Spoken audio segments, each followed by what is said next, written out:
Liberians, the State of the Republic Address is an important accountability and governance mechanism we should be undertaking truthfully.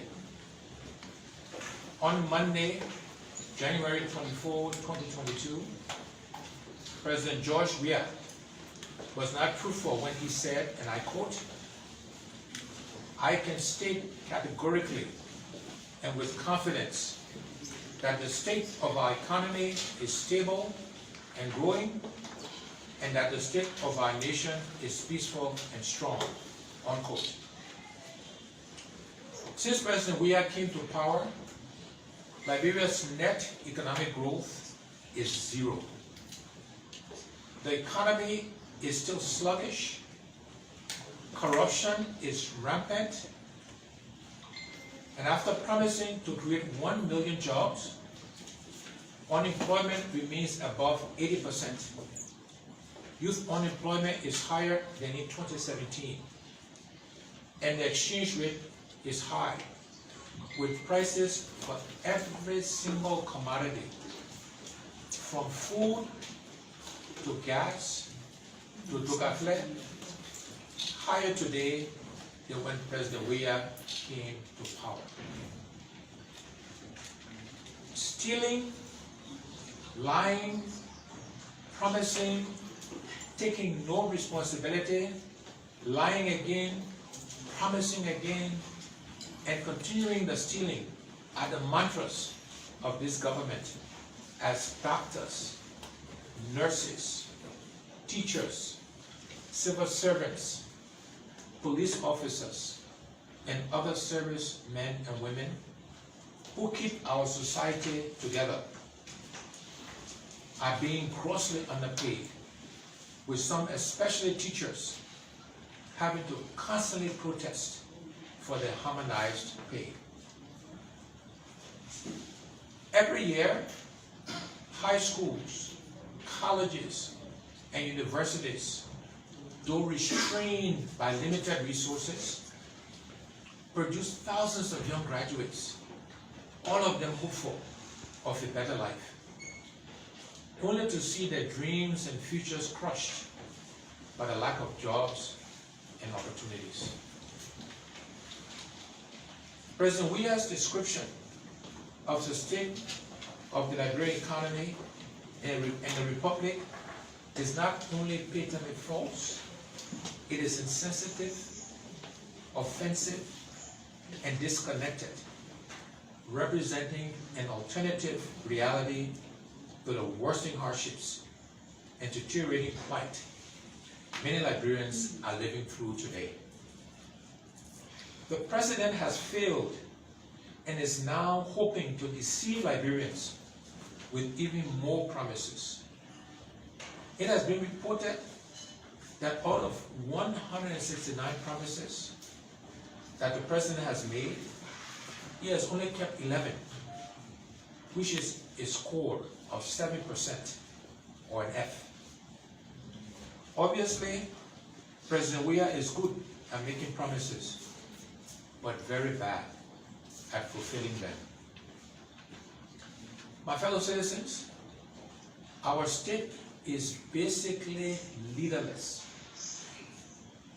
To put it in COVID-19 terms, President Weah is in self-imposed quarantine. This likely explains why he would ridiculously declare our crime-infested streets, beaches, and urban communities to be peaceful and strong, and say to Liberians who are suffering through this every day that everything is all right. In rural communities, life is just as it has always been, if not worse, especially for women and children, with many dying in childbirth and from preventable and treatable illnesses, while still too many Liberian babies are dying before they reach their 5th birthday. We are not in a military battle, And the president may be thinking that the absence of war automatically means that Liberia is at peace. Again, the president is wrong. Because peace is not just the absence of war, but the presence of security and opportunity. Streets and communities are insecure, and too many Liberians are still being denied opportunities because of their tribe, their gender, religion, and party affiliation. If it were possible, many young Liberians would gladly leave our country, the land they dearly love, in search of greener pastures. Liberia's economy is growing the slowest in the Mana River Union. Yet this government continues its wasteful spending. In a new budget, this government will spend more money on buying and servicing new cars for lawmakers than it will spend on all community colleges, all training institutions, the Monrovia Consolidated School System, MCSS, JFK, and Jackson F. Doe Hospital. For President Weah and his administration to be looking to spend more money to buy cars for 103 individuals and not to spend it on providing affordable health care to hundreds of thousands of Liberians seeking treatment at JFK, Redemption, Jackson F. Doe hospitals is disgraceful, irresponsible, and wicked.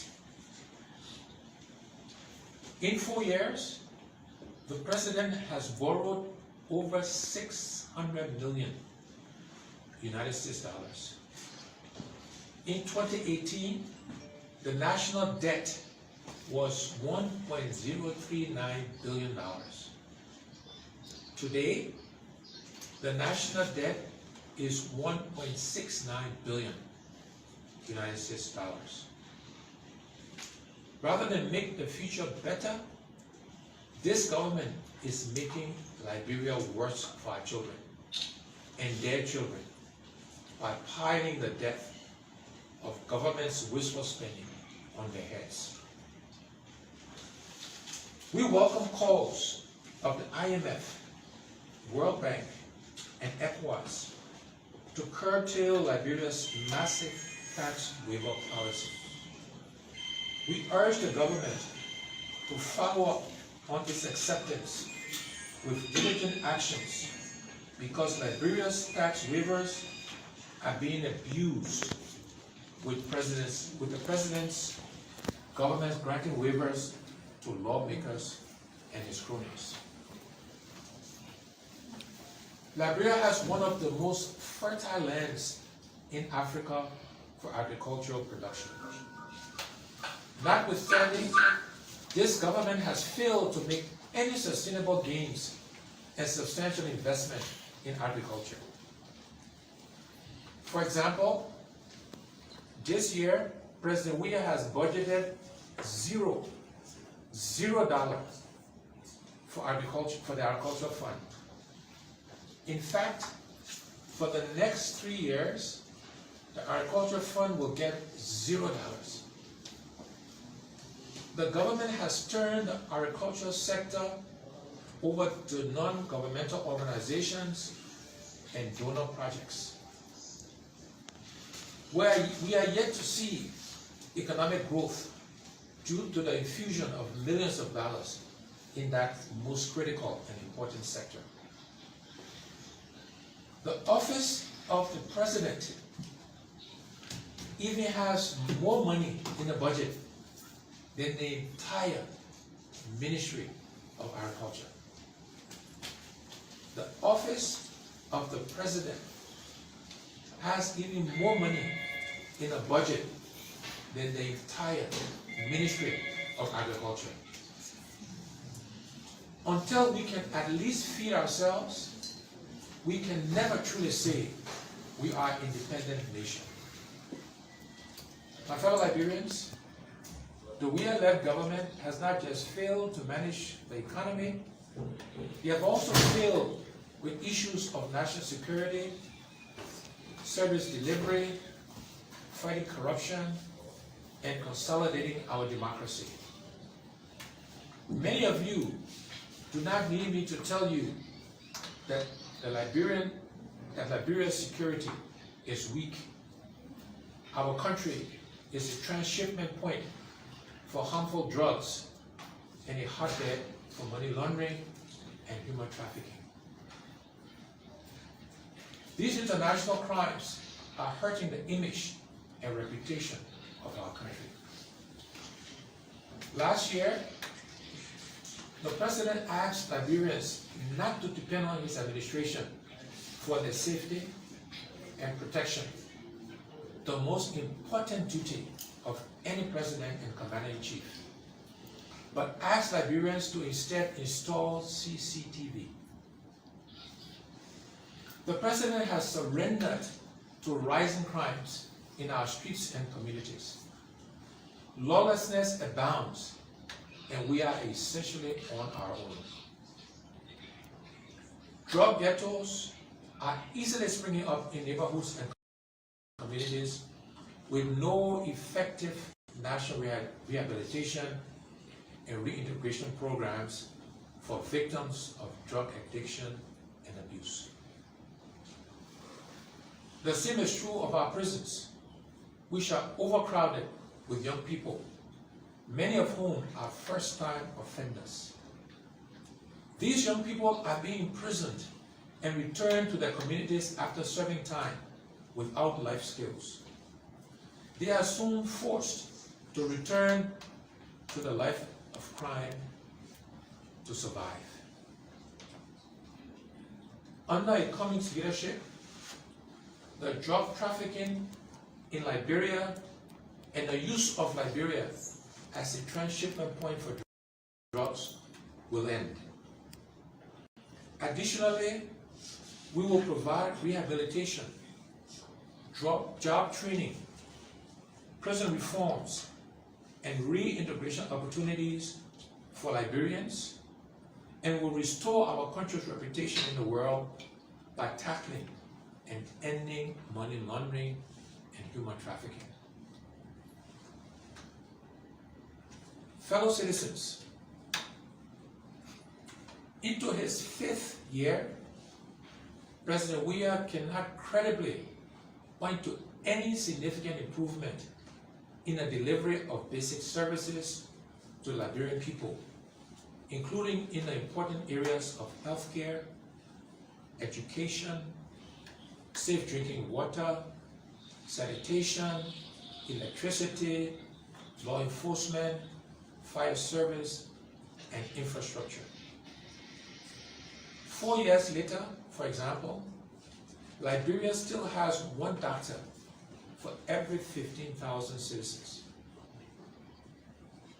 Public clinics and hospitals, understaffed and under-equipped, are experiencing regular shortages of medicines and medical supplies as government officials, their families, and those with money can afford quality medical treatment by often traveling abroad to get it.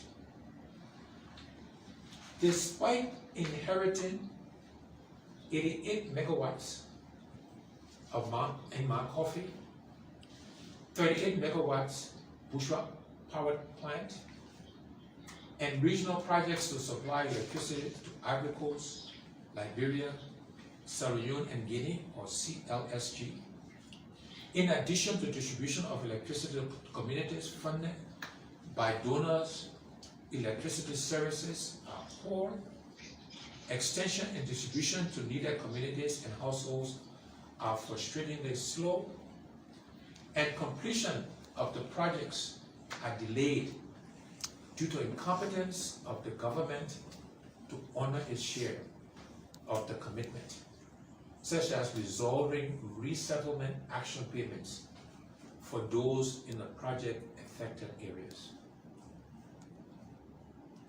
While we welcome the decision by the electricity regulator to reduce prices, that decision is meaningless without increasing access of stable electricity to most household residents. Generated electricity is sitting at substations in Buchanan, in Mount Coffee, in Yekepa, and in Mano River, none of which is being distributed because this government is unable to negotiate commercial agreements with the suppliers in the Ivory Coast. The CLSG is using Liberia to supply Sierra Leone and Guinea with no benefit to Liberia. The president and his administration do not care. Let me repeat that. The president and his administration do not care. They do not care if things are bad or getting worse. A Cummings administration will fix LEC. We will guarantee stable and reliable supply of electricity during the rainy and dry seasons, and will connect more homes, communities, and businesses to the electricity grid, not as a special privilege for a few, but a right of Liberians to the country's development.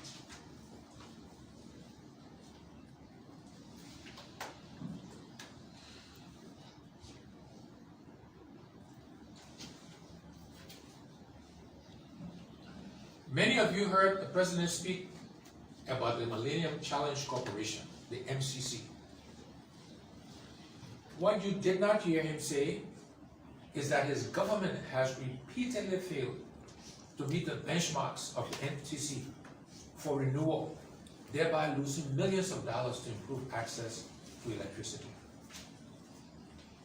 We would have congratulated the president and his government for the roads and houses he pointed to in his address on last Monday, until it has been realized that some, if not all of these projects, are also fronts to steal state funds and launder money through numerous no-pay contracts, opaque processes, and inflated costing.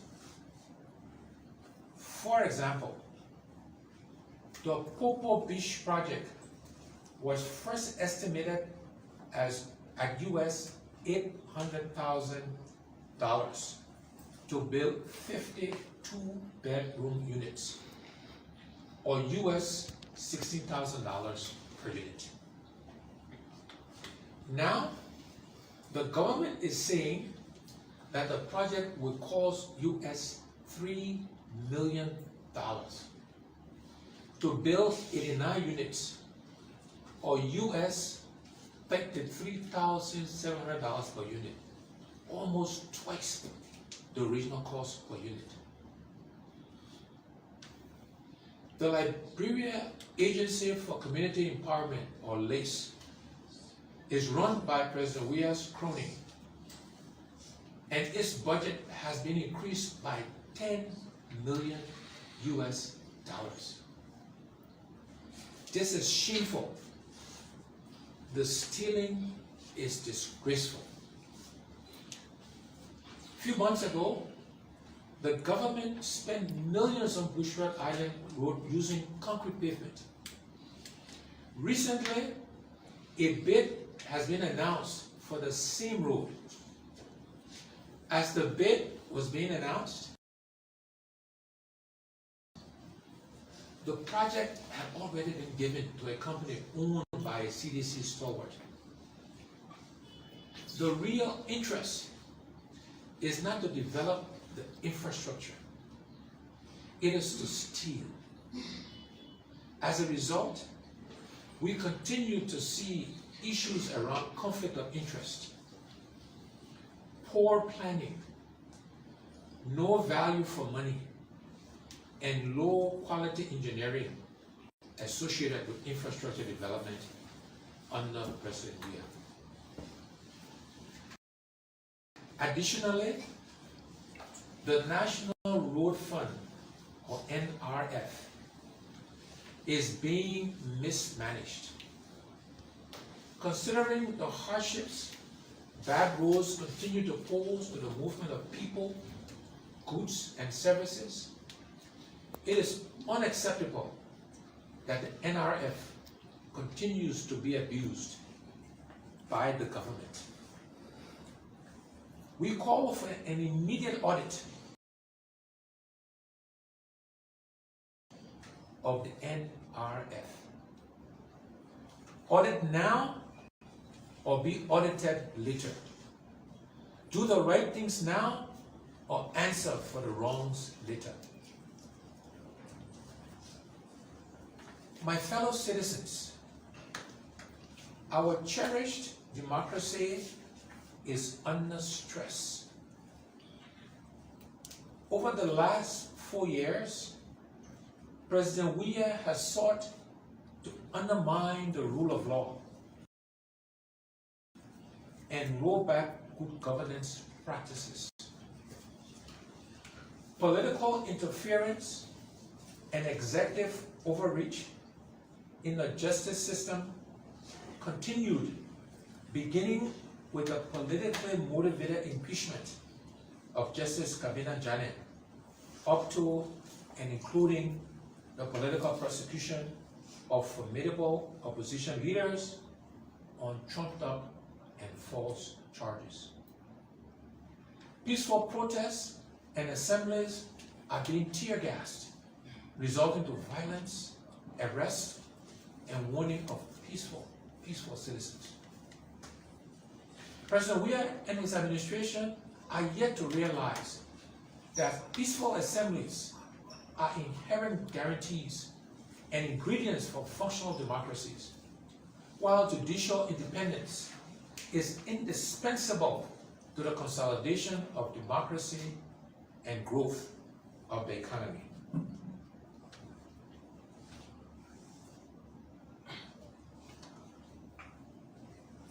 The same is also true about corruption, which has gotten worse under President Weah.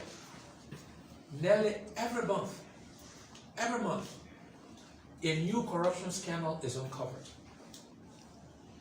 Just before the president's address, we learned that $14 million,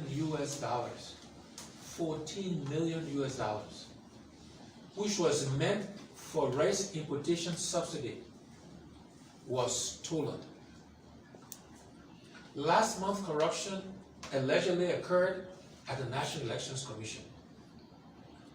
Corruption has been in the driving seat of this presidency from the beginning, killing our country and undermining the well-being of our people. It is time for President Weah to lead by good example against corruption. Therefore, I urge him to publicly declare his assets and encourage officials of his government to do the same. Make no mistake about this. As president, I will publicly declare my assets year on year and will instruct the forensic audit of all expenditures of the current Liberian government.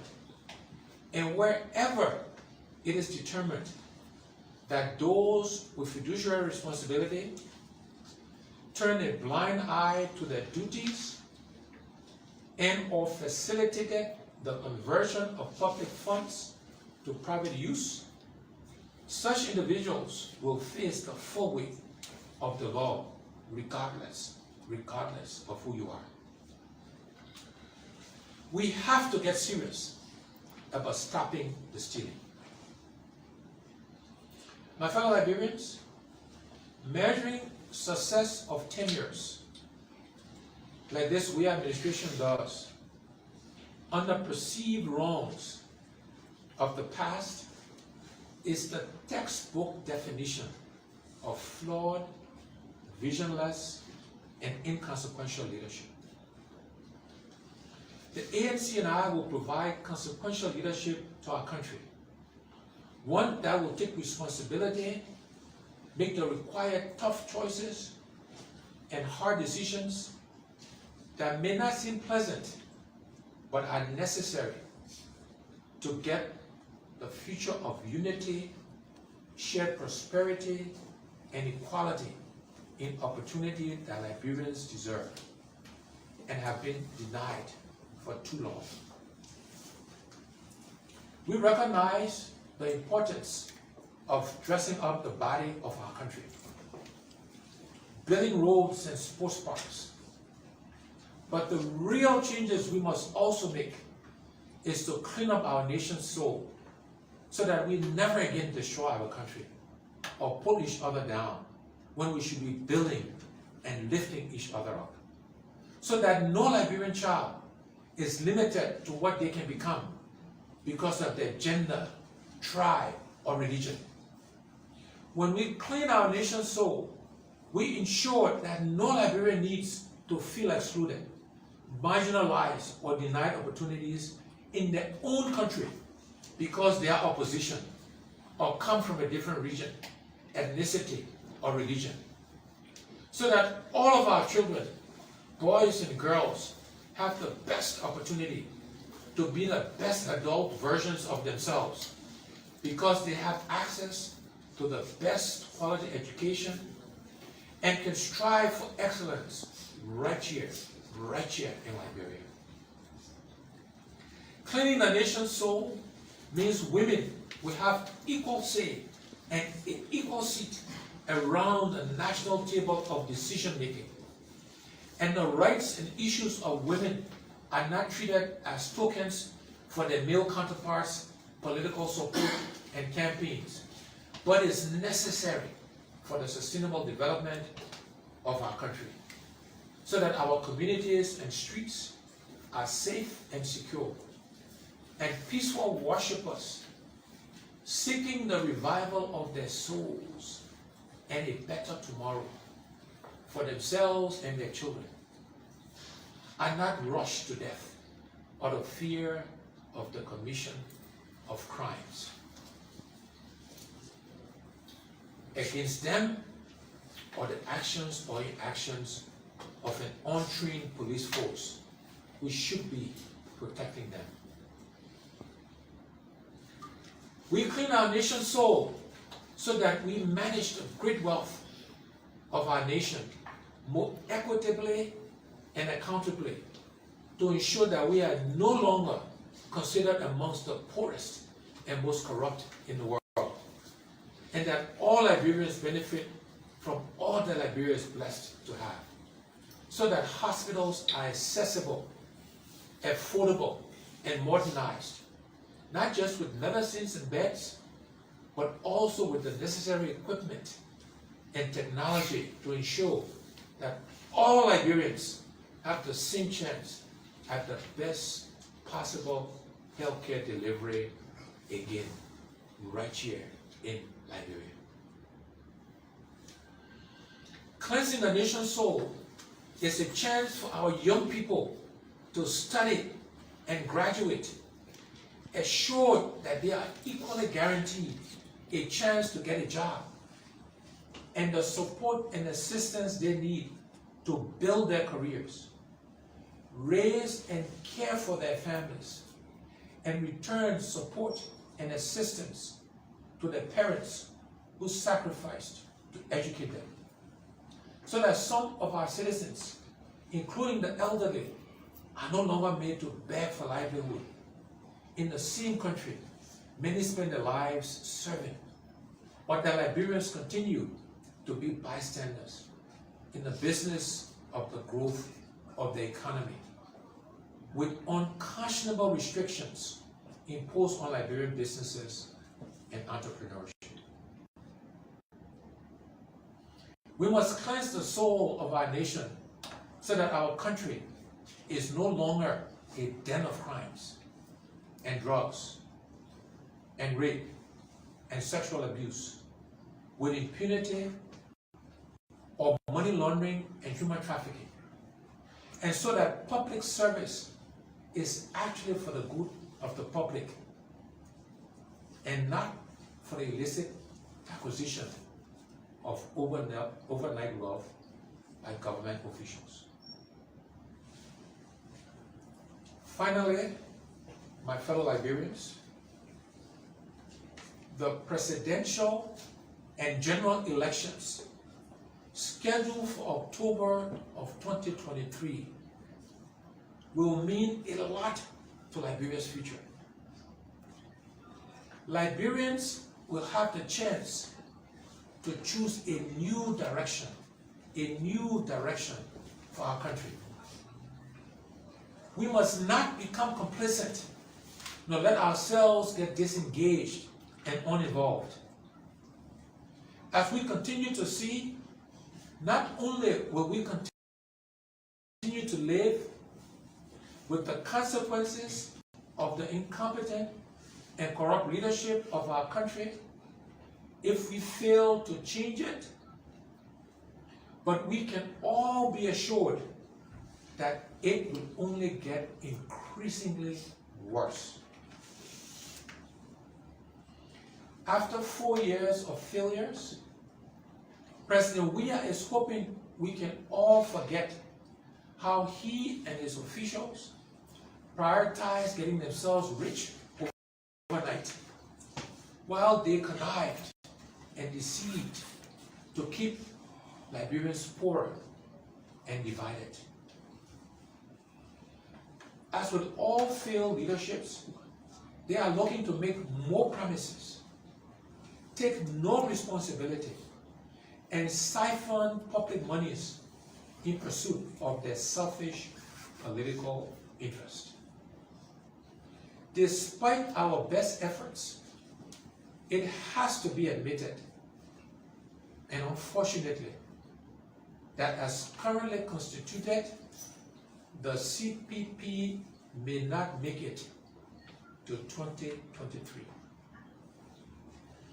But you, the Liberian people, collectively will make it to 2023. The CPP may have been your preferred vehicle for change, but the need to change ought to not end because the preferred vehicle broke down along the way. Only the failed leadership of President Weah will benefit if we give up on the need to change the direction of our country. We must never give up. We must never lose hope. Liberia, the land we love and have been blessed to own together, mismanaged and crying out for change, needs all of us to stand together, educated and uneducated, Christians and Muslims, old and young, comer and country, man and woman, all of us who know our country must change and must continue to fight to deliver real change starting in 2024. Real change will not happen because of party. History shows that real change has always happened because of the people. Our children deserve real change. Liberian families of all tribes and religions deserve real change. Liberia deserves better. Liberia deserves better. God bless you. God bless our country, Liberia. I thank you.